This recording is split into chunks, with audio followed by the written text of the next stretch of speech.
Du groupe de l'UMP, une motion de renvoi en commission. La parole est à monsieur Jean-Frédéric Poisson. Vous avez la parole, monsieur le député.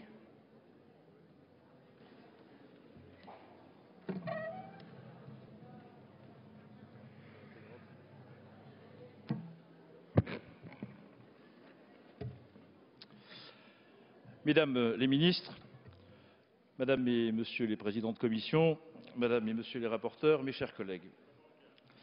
Oui, jusque-là, ça va, comme dit l'autre. Monsieur le rapporteur de la commission des lois, je veux commencer cet examen critique en vous remerciant du travail volumineux que vous avez fourni ces derniers mois. Et tous ceux qui, sur l'ensemble de ces bancs, ont déjà eu cette responsabilité de rapporter pour une commission savent parfaitement la quantité de travail que cela réclame et la disponibilité personnelle qu'il faut y consacrer. Deuxièmement, il me plaît également de reconnaître à votre rapport une grande cohérence. On y voit en effet partout que vous avez parfaitement épousé, si je peux employer ce terme, le projet de loi gouvernemental et que vous avez cherché effectivement par tous les moyens à le légitimer, à l'expliquer et à l'inscrire dans une certaine lecture historique de l'évolution des sociétés. Monsieur le rapporteur, ça ne saurait suffire pour autant à considérer que vous avez traité le sujet dans toutes ses dimensions nécessaires. Je comprends parfaitement que le rapporteur de notre commission donne toute sa place et toute leur place à ses propres convictions. Mais je ne comprends pas que vous ayez évacué purement et simplement de très nombreuses questions, pourtant essentielles, à la compréhension du projet qui nous est soumis à partir de ce soir. Pour étayer mon cheminement, je procéderai en 3 temps, en posant 3 questions. Premièrement, la méthode de travail que vous avez choisie pouvait-elle permettre à la commission des lois de se faire l'avis le plus complet et le plus équilibré possible sur ce projet de loi? Deuxièmement, sur quels principes intellectuels le rapporteur a-t-il choisi d'étayer son travail? Troisièmement, quelles sont les questions essentielles omises par ce rapport et qui pourtant sont centrales dans ce projet de loi et de ce fait auraient largement mérité d'être étudiées par notre commission? J'en viens donc à ma première question. D'une certaine manière, monsieur le rapporteur, on pourrait dire que vous avez démarré de manière surprenante dans la carrière. Je fais référence à cette déclaration dans votre presse locale, quelques jours après votre nomination, où vous déclariez dans une interview au Dauphiné Libéré, je cite, que tous les opposants au projet de loi sont homophobes. Je ferme les guillemets. Avant toute chose, je regrette ici que la jurisprudence n'ait pas encore acté le fait que traiter quelqu'un d'homophobe sans raison constitue une diffamation, mais nous vivrons encore sur cette imprécision pendant quelque temps. De fait, mes chers collègues, cette entrée en matière promettait. Puis vous avez mis en place les auditions. Au bout de quelques semaines est apparu clairement le parti pris dont vous faisiez preuve dans l'organisation de vos auditions et la sélection de vos interlocuteurs. Du reste, la presse écrite nationale devait s'en faire elle-même l'écho, si j'en crois notamment cette citation d'un quotidien paru le 23 novembre 2012, évoquant les auditions du jeudi 2 novembre en commission des lois, et je le cite, « Première surprise, la table ronde du matin, intitulée L'approche juridique, est composée exclusivement de juristes favorables au projet de loi. Seconde surprise, l'absence de plusieurs poids lourds des associations concernées dans la liste des auditions. Pas de Famille de France, ni de Confédération nationale des associations familiales catholiques, ni de la défense de l'enfant, ni l'appel des professionnels de l'enfance, ni Alliance Vita. Contactés, ces 4 mouvements sont unanimes. Ils ont tous demandé à être reçus par la commission et tous se le sont vus refuser, même si par la suite, vous les avez reçus sur un autre mode, monsieur le rapporteur. Je termine la citation et je ferme les guillemets. Quelques-uns d'entre nous s'en étonnaient dans le même temps en alertant informellement le président de notre commission. Nous pensions à l'époque que vous prendriez conscience du caractère éminemment contestable de vos choix. Il n'en a rien été et je suis au regret de devoir dire ici que le premier grave défaut de votre rapport est sa partialité. Vous en doutez? Quelques chiffres suffiront à le démontrer.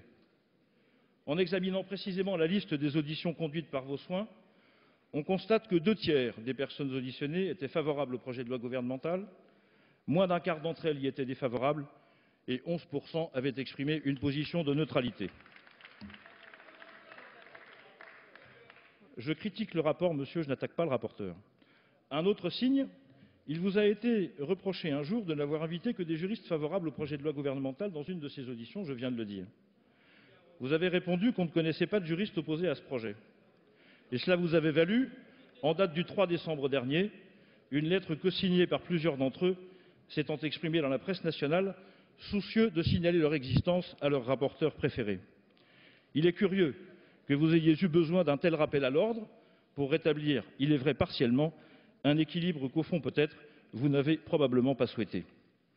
Et de telles proportions, monsieur le rapporteur, nous autorisent à mettre en cause votre méthode de travail ainsi que les conclusions auxquelles vous avez abouti. Il est vrai, vous avez tenu à inventer une nouvelle méthode et sur le plan d'innovation, personne ne peut vous faire de reproches. Ne nous méprenons pas, je ne remets pas en cause la diffusion publique par Internet de certaines de ces auditions, mais j'en profite pour dire que je trouve paradoxal, pour ne pas dire d'une certaine mauvaise foi, la conjonction de cette organisation et le reproche qui nous a été fait régulièrement ici, parfois même par des membres du gouvernement, Madame le garde des Sceaux, de ne pas participer à des auditions physiquement alors même que tous les moyens étaient fournis pour que nous puissions y assister depuis notre bureau ou depuis les sites Internet. Il y a là quelque chose qui relève d'un argument rhétorique qui n'a pas beaucoup de poids. L'innovation ne s'arrête pas là. Elle consiste dans le fait que, sans doute pour la première fois dans cette belle maison, nous avons été confrontés à 3 niveaux d'audition. Les auditions de première classe, dont les participants étaient annoncés et qui étaient retransmises par Internet. Les auditions de deuxième classe, dont les participants étaient annoncés et qui n'étaient pas retransmises par Internet. Et les auditions de troisième classe, dont les participants n'étaient ni annoncés et qui n'étaient pas retransmises par Internet. Une simple observation permet par ailleurs de constater que dans les personnes et organisations que vous avez reçues presque en catimini, la proportion d'opposants est nettement supérieure aux 22,5% qui constituent le nombre des opposants au total. C'est sans doute un mystère, à moins que ce soit, monsieur le rapporteur, une instruction à charge. Cette partialité évidente se retrouve d'ailleurs de manière criante dans votre rapport et je veux en prendre 3 exemples. Le premier, lorsque vous évoquez l'évolution de l'opinion publique française sur le sujet du mariage homosexuel, vous avez soin de ne citer que les enquêtes d'opinion pleinement favorables à votre thèse. D'ailleurs, pour être certain d'atteindre ce résultat, vous n'en citez qu'une. Et vous conviendrez qu'en vous renvoyant aux pages 25, 26 et 27 de votre rapport, la profusion d'enquêtes publiées depuis l'été dernier donne certainement une vision plus nuancée de l'opinion publique et de son évolution à ce sujet. Je trouve extrêmement curieux que vous n'en fassiez pas état. Un deuxième exemple, à la page 41 de votre rapport, lorsque vous posez la question de savoir, je cite, « si ouvrir le mariage aux personnes de même sexe est une révolution anthropologique », fermez les guillemets, vous donnez la parole à 3 sociologues, il est vrai tous favorables à la thèse que vous défendez. Et vous donnez vous-même la raison de cet état de fait à la même page 41, quand vous indiquez, je cite, « votre rapporteur a souhaité interroger à ce sujet 3 éminents anthropologues et ethnologues, ça n'est pas contestable, qui, au cours de l'audition le 31 décembre 2012, ont unanimement réfuté toute idée de révolution anthropologique. » Fin de citation. C'est presque une tautologie. Fallait-il aussi vous indiquer, monsieur le rapporteur, des noms de sociologues qui ne partageaient pas votre point de vue? Habituellement, mes chers collègues, ça n'est pas nécessaire. Visiblement ici, ça l'était. Troisième exemple, lorsque vous essayez de démontrer que le fait de fonder le mariage sur l'altérité sexuelle pourrait être institué comme un principe fondamental reconnu par les lois de la République, en portant alors la nécessité d'organiser une révision constitutionnelle pour inscrire le mariage pour tous dans la loi, vous convoquez un constitutionnaliste, et un seul, dont vous citez les travaux, page 23. Évidemment, il y est opposé, et vous n'avez sans doute pas trouvé non plus un juriste qui pouvait contredire votre thèse. De fait, monsieur le rapporteur, il n'y avait aucune raison, et j'en viens à mon deuxième temps, pour que la manière dont vous avez organisé votre travail d'audition ne se répercute à point dans le texte de votre rapport. Ce qui m'a le plus frappé à sa lecture, c'est le fait qu'à aucun moment, vous n'interrogez ni le bien-fondé, ni la légitimité, ni les conséquences de ce projet de loi. Vous vous contentez de constater que la demande existe, que de nombreux pays la satisfont déjà, et qu'elle va dans le sens de l'histoire, notion avec laquelle il convient de prendre malgré tout quelques précautions. Tels sont les 3 principes de votre réflexion. Or, monsieur le rapporteur, ces 3 points mériteraient d'être interrogés un par un. Premièrement, personne ne peut nier que certaines personnes homosexuelles demandent à accéder à des droits nouveaux pour elles. Et vous dites à ce sujet, page 24, je vous cite, « Les couples de personnes de même sexe souhaitent être reconnus au même titre que les couples de sexes différents et bénéficier des mêmes droits. » Fin de citation. Mais monsieur le rapporteur, doit-on dire les couples ou certains couples? Êtes-vous bien certain de pouvoir convoquer ici l'unanimité de la communauté homosexuelle, alors même que de très nombreuses voix au sein même de cette communauté se font entendre pour expliquer précisément que leur droit à l'indifférence passe avant tout par le fait de ne pas avoir accès au mariage? Je cite ici Philippe Arignot, homosexuel et essayiste qui le revendique, dont l'audition a été opérée de manière discrète. Je le cite: « Je suis contre le mariage pour tous au nom de la réalité, de la liberté et du respect des personnes homosexuelles. Elles ont un désir particulier, une identité singulière, une couleur, une originalité, un état de vie, une différence qu'il convient de reconnaître et de sauvegarder. » Fin de citation. Comment pouvez-vous être certain que même une majorité d'entre eux réclament le mariage pour eux-mêmes et l'attendent? Et quand bien même une majorité le réclamerait et l'attendrait, quelle nécessité y aurait-il à répondre de cette manière à cette demande? Les sociétés sont-elles condamnées, en principe, à inclure dans leurs lois les évolutions qu'elles constatent en leur sein? Deuxièmement, il semble qu'on devrait écrire cette demande dans le droit parce que tout le monde le fait. De ce fait, à vous lire, la France contracterait un retard injustifiable sur le reste de la planète en n'acceptant pas ce projet. Ici, monsieur le rapporteur, je dois rendre hommage à votre précision.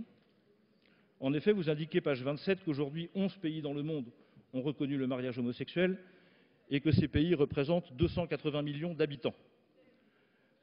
En réalité, monsieur le rapporteur, 11 pays sur la totalité des pays de la planète et 280 millions sur la population totale sont loin de constituer une majorité débordante. Troisièmement, il semblerait à vous entendre que ce projet allait dans le sens de l'histoire. Sur ce point, et sans vouloir réduire votre rapport à un seul de ces paragraphes, il ne le mérite pas, on trouve cependant un passage qui le résume parfaitement. Vous l'avez d'ailleurs fort bien fait en haut de la page 41 lorsque vous reprenez à votre compte les arguments de Madame Elisabeth Badinter prononcés lors de son audition. Je vous cite: « Le mariage aujourd'hui n'est plus qu'un pax renforcé. Il a perdu son caractère sacré. Il n'est plus indissoluble. Il ne constitue plus l'autorisation de la sexualité ni le cadre de la filiation. » Fin de citation. Pardon. Dans ces conditions, le couple homosexuel est aussi légitime que le couple hétérosexuel à prétendre au mariage. Fermez les guillemets. Fin de citation. Or, ce que vous décrivez ici, monsieur le rapporteur, ne touche à rien d'autre sans doute que la perception du mariage et certainement pas sa force institutionnelle qui, elle, à mon sens, demeure intacte. C'est l'un de ces aspects sociologiques que l'évolution n'a pas emporté. Pour couronner le tout, monsieur le rapporteur, et j'en viens à mon troisième point, j'ai été très surpris par l'absence totale dans votre texte d'un certain nombre de questions absolument fondamentales posées par ce projet de loi.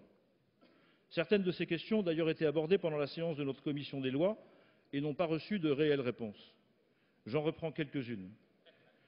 Vous dites à de nombreuses reprises, contrairement à ce qui m'a été indiqué par un de nos collègues en commission, que le moteur de ce texte est l'égalité et que cette référence à l'égalité, principe constitutionnel s'il en est, suffit à elle seule à justifier l'alignement des droits des couples de personnes de même sexe sur ceux des couples mariés aujourd'hui. Vraiment, je peine à croire que vous le croyez sincèrement. Quelle est cette nouvelle lecture du principe d'égalité selon laquelle la France ne respecterait vraiment sa Constitution qu'en accordant les mêmes droits à toutes les personnes, quelle que soit leur situation respective? Madame le ministre était-elle réellement sérieuse lorsqu'elle déclarait lors de la discussion générale en commission, au mois de décembre dernier, que toute différence de droit entre les personnes relevait purement et simplement de la discrimination? Faut-il considérer, Madame le garde des Sceaux, que cette interprétation prévaudra désormais dans l'ensemble des directives et des textes qui seront issus de votre ministère? Auquel cas, cela promettrait une belle désorganisation dans l'ensemble de notre corps social, y compris sur un certain nombre de sujets, Monsieur le Président de la Commission, sur lesquels nous ne manquerions pas d'être saisis. Et vraiment, je ne comprends pas. D'ailleurs, j'avais été un peu étonné par cette expression, même si elle provenait d'un poète qui n'est pas celui que vous avez cité tout à l'heure, mais d'un autre poète, je crois que c'était Aimé Césaire. Vous aviez parlé du fait que la République française ruse avec ses propres principes. Il me semble que votre expression était à peu près celle-là, vous me pardonnerez l'inexactitude, lorsqu'elle n'admet pas que deux personnes de même sexe puissent accéder au mariage. Mais connaissez-vous, Madame le garde des Sceaux, une société, une seule, dans laquelle toutes les personnes auraient strictement les mêmes droits? Bien sûr, cette société n'existe pas. Et je suis prêt à admettre que vous ne souhaitez pas la constituer. Mais alors, mesdames les ministres, monsieur le rapporteur, quelle est la limite de votre argument sur l'égalité? La question vous avait été posée en commission. Au nom de quoi continuer de maintenir les interdictions dans les premiers alinéas de votre projet de loi? Au nom de quoi continuez-vous de limiter à 2 personnes la composition du mariage? Au nom de quoi maintenez-vous certaines personnes handicapées dans l'incapacité de se marier? Et si l'égalité est votre obsession, qu'est-ce qui vous retient d'aller au bout de votre démarche? Bien sûr, du moins je le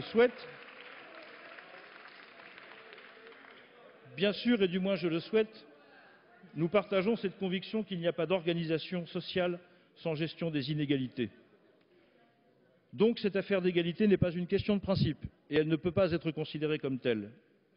Et si ce n'est pas une question de principe, c'est qu'elle est une affaire d'opportunité ou de choix politique. Un véritable choix de société. Et c'est ce choix de société, monsieur le rapporteur, qui nous intéresse. C'est ce choix de société que vous n'avez pas traité. Alors la Déclaration des droits de l'homme indique clairement le chemin à suivre. Son article 1er dit, et je le cite, « Les hommes naissent libres et égaux en droit. Les distinctions sociales ne peuvent être fondées que sur l'utilité commune. » Fin de citation. Au point où nous en sommes de notre réflexion, et à la lumière de cet article 1er, en réalité, vous n'acceptez pas que le fait de fonder le mariage sur l'altérité sexuelle est de l'ordre de l'utilité commune. C'est là, Madame le garde des Sceaux, je le crois, le cœur de notre opposition. Je reviens au texte de notre rapporteur pour illustrer ce point. Je cite. « Le Code civil ne contient aucune définition du mariage. Les rédacteurs du Code de 1804 n'avaient pas éprouvé le besoin de définir le mariage, dont la définition allait de soi. Tout est dans l'imparfait. » Fin de citation. C'est moi qui rajoute « tout est dans l'imparfait ». Et de continuer en note de bas de page 40, en reprenant la célèbre définition du mariage donnée par Portalis dans le discours préliminaire du projet de Code civil. Le mariage est, je cite, « la société de l'homme et la femme qui s'unissent pour perpétuer leur espèce, pour s'aider par des secours mutuels à porter le poids de la vie et pour partager leur commune destinée. » Fin de citation. Nos prédécesseurs, mes chers collègues, n'avaient pas d'hésitation sur la définition du mariage. Certainement, les mœurs n'étaient pas les mêmes. Sans doute la technologie n'avait-elle pas encore fourni les techniques ou des outils susceptibles de créer, selon le titre d'un ouvrage paru il y a quelques années, un malaise dans la filiation. Mais par-dessus tout, il y avait cette cohorte de convictions sociales, toutes plus fortes et plus enracinées les unes que les autres. Et la première d'entre elles dit qu'au nombre des premières responsabilités de l'homme figure celle de perpétuer son espèce. D'ailleurs, même les représentants les plus éminents des éthiques de la discussion ont fait de cette perpétuation un impératif. Le philosophe allemand Hans Jonas, critique tout autant des éthiques du bien que des éthiques du devoir, formulait ainsi un nouvel impératif catégorique, et je le cite, « Agis de telle sorte que les effets de ton action soient compatibles avec la permanence d'une vie authentiquement humaine sur Terre. » Fin de citation. Ou encore, « Agis de telle sorte que les effets de ton action ne soient pas destructeurs pour la possibilité d'une future vie. » Fin de citation. L'union d'un homme et d'une femme, mes chers collègues, est la seule condition à la fois nécessaire et suffisante pour y parvenir. La pérennité de la société requiert que l'on assure, tout ensemble, le renouvellement de la génération, la transmission de tous les patrimoines, qu'ils soient matériels ou spirituels, vers ses descendants, et le mariage répond à l'évidence à ces nécessités. C'est aussi la raison pour laquelle la présomption de paternité a accompagné, un peu plus tard, la filiation en tant que telle. Cette manière de considérer l'union de l'homme et de la femme dans le mariage a traversé les siècles et elle a montré par son efficacité qu'elle méritait d'être appelée une institution. Les générations successives ont appris à lui faire suffisamment confiance pour continuer d'en faire le lieu d'une alliance privée et d'un engagement public. C'est là le premier caractère de cette utilité commune du mariage en tant qu'il est fondé sur l'altérité sexuelle. Le deuxième caractère d'utilité commune est lié à la construction progressive et à l'éducation des enfants. Monsieur le rapporteur, vous avez accueilli pendant votre audition une table ronde de psychiatres et de psychanalystes. Cette audition s'est déroulée le 15 novembre 2012 et lorsque vous évoquez dans votre texte à la page 59 le développement des enfants élevés dans une famille homoparentale, vous récidivez, si je peux me permettre d'employer ce terme. À nouveau, seuls les points de vue qui concordent avec la thèse que vous défendez figurent dans votre analyse et vous concluez à la page 60 que les seules fragilités présentes chez les enfants élevés dans des couples de même sexe relèvent du regard social porté sur eux. Vous ignorez ainsi les mises en garde présentées par le docteur Lévy-Soussan à propos de toutes ces études qualifiées de convergentes, en dépit même des limites de méthode dont vous signalez l'existence, cependant pour en ignorer aussi vite la portée.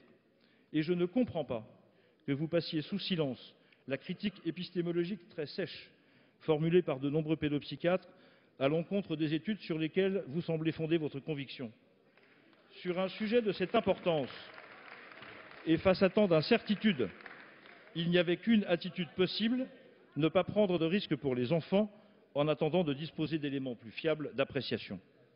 À tout le moins, il semble que jamais personne n'ait inventé de meilleur cadre pour la croissance d'un enfant que celui de son père et sa mère, et qu'en définitive, le mariage n'a jamais fait que transposer sur le plan du droit, tant comme contrat que comme institution, cet état de fait. Le contrat lui apportait la réalité du consentement, l'institution lui apportait l'engagement réciproque du couple et du corps social, et faisait en sorte que la famille, dans la famille, le corps social lui-même puisse trouver des raisons de fonder sa propre stabilité et sa propre pérennité. Voilà où se trouve le second caractère de cette utilité commune et qui achève de fonder la conjonction de ces deux critères équilibrants pour toute la société. L'égalité comme principe, l'utilité commune comme critère d'appréciation, pour ne pas dire critère d'organisation. Il n'échappe à personne, et ceci me permet de répondre en passant à ceux de nos collègues qui se demandaient ce qu'est le droit naturel l'autre jour en commission. Il n'échappe à personne donc que l'égalité comme l'utilité commune s'enracinent dans la nature. Et en réalité, c'est avec cet enracinement que vous souhaitez rompre. L'articulation adoption, assistance médicale à la procréation, mère porteuse, achèvera cette rupture. Vous nous avez dit qu'à vos yeux, cet enchaînement est aujourd'hui moins que certain. Nous avons bien entendu que seul un faible nombre de députés de la majorité étaient favorables à la légalisation des mères porteuses in fine, et je prends acte de la sincérité de votre opposition à cette perspective. Mais de la même façon que j'avais pris acte de la sincérité de Madame le garde des Sceaux Elisabeth Guigou, alors assise à votre place, Madame le ministre, et qui avait, de dénégations énergiques en serments enflammés, juré ses grands dieux que jamais, au grand jamais, la France n'irait vers le mariage homosexuel à la suite du Pax. Ça n'était pourtant pas faute d'avoir alerté, et nous alertons aujourd'hui de la même manière, en redisant que l'adoption ouvre nécessairement la porte à l'assistance médicale à la procréation, laquelle ouvre nécessairement la porte aux mères porteuses. Que vous le vouliez ou non, mes chers collègues, les mères porteuses et leur légalisation constituent la conséquence inéluctable des décisions que vous prenez aujourd'hui et des principes au nom desquels vous les prenez.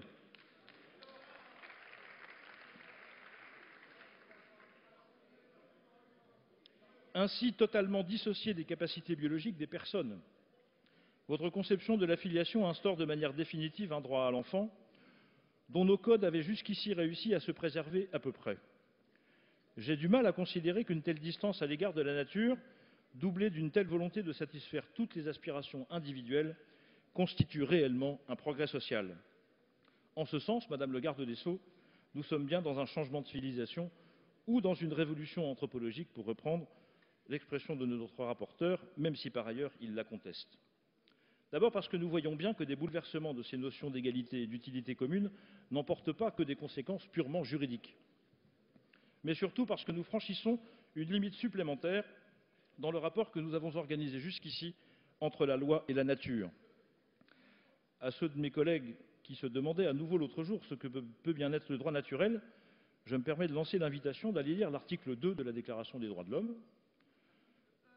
L'article 2, mon cher collègue, essayez d'être un peu attentif. Le but de toute société est la préservation des droits naturels et imprescriptibles de l'homme. Fin de citation.